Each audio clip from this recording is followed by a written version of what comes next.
Happening सासू मोम? क्या हो गया है? Why are you shouting? इतना क्यों चिल्ला रहे हो?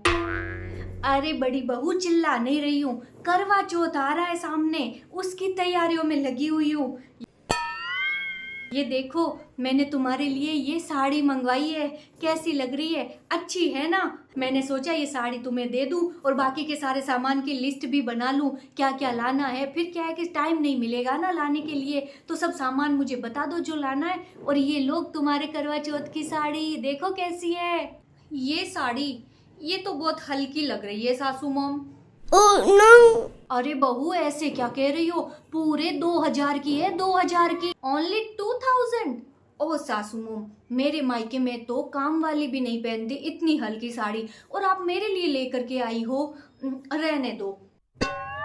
वैसे ना, मेरी मम्मी का फोन आया था, उसने मेरे लिए पूरे 5000 की साड़ी खरीदी है करवा चौथ के लिए।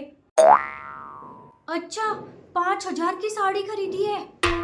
हाँ, और 3000 की आपके लिए भी खरीदी है। कल आएगा मेरा भाई लेकर के। मेरे लिए भी 3000 की?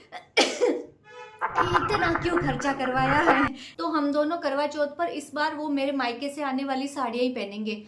ये बोरिंग सी साड़ियाँ आप ही रखो। हाँ ठीक है, फिर तो हम वही पहनेंगे। ये तो मैं दे दूंगी किसी और को है। पर बाकी का सामान तो बता दो, क्या क्या लेके आना है। 2 तो करवे लाने हैं, पूजा का सामान लाना है, और फल फ्रूट वगैरह वो सब, मिठाई भी लानी है ना? मम्मी जी। क्या है छोटी बहू? मम्मी जी, वो आप करवा चौथ के सामान की लिस्ट बना रहे हो ना, मुझे भी थोड़ा सा सामान मंगाना था, करवा और पूजा का सामान। पैसे लगते हैं पूजा के सामान के, फ्री पॉकेट में नहीं आता, समझी? मम्मी जी, आप जेठानी जी के लिए भी तो लाओगे ना पूजा का सामान, तो साथ में मेरे लिए भी लेते आना। मेरी बड़ी बहू का पति कमाता है, मेरा बड़ा बेटा कमाता है, हर महीने घर के खर्चे में 5000 रुपए देता है, समझी? तेरा पति कमाता नहीं है, तू और तेरा पति दोनों घर पर बैठे बैठे मुफ्त की रोटियां तोड़ते हो, और नहीं तो क्या, फ्री में थोड़े ही ना आता है। मम्मी जी, मेरे पति भी आपके ही बेटे हैं, और जब वो कमाते थे तब वो आपको पैसे देते थे ना। अभी उनकी नौकरी छूट गई है, इसलिए नहीं दे पा रहे हैं।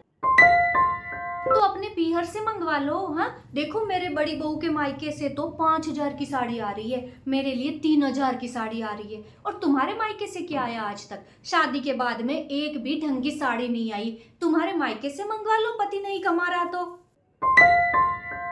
पीहर में कौन है मम्मी जी? माँ बाप है नहीं, भाई भाभी से क्या मांगू? आप ये सामान ला देना मुझे।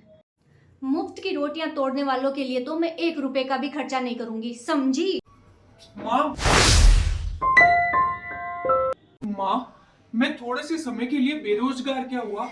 तुम तो अपनी बहू का अपमान करने लग गई। अपमान? मुफ्त की रोटियां तोड़ने वालों को मान अपमान की बातें शोभा नहीं देती बेटा। वाह माँ वाह, जब मैं कमाता था, जब मेरी नौकरी थी, जब मैं घर में पैसे देता था, तब मैं अच्छा था। आज मेरे पास नौकरी नहीं है, तो मैं मुफ्त की रोटियां तोड़ने वाला लग रहा हूँ आपको।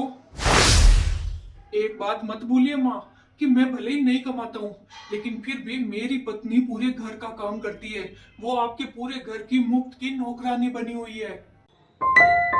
आप और भाभी पूरे दिन में एक गिलास भी नहीं भरते हो पानी का, और वो पूरे घर का, आप सबका काम करती है। माँ, भूल गए वो दिन जब पिताजी की नौकरी छूट गई थी? तब दादी ने अगर आपके साथ में ऐसा व्यवहार किया होता तो कहाँ जाते आप?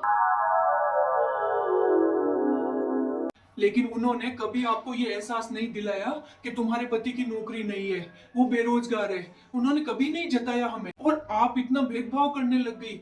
जैसे भाभी आपकी बहू है, वैसे ये भी आपकी बहू है। एक बात मत भूलिए माँ, कि नौकरी तो आज नहीं तो कल मुझे मिल ही जाएगी, लेकिन आपके शब्दों के जो ये घाव है ना, ये यहाँ ऐसे लगेंगे कि जिंदगी भर नहीं मिट पाएंगे। और अगर फिर भी आपको लगता है कि हम दोनों यहाँ पर मुफ्त की रोटियां तोड़ रहे हैं, तो हम ये घर छोड़ के चले जाते हैं। आप हमें आज्ञा दें। चलो। रुको, कहीं जाने की जरूरत नहीं है। बताओ क्या क्या सामान लाना है।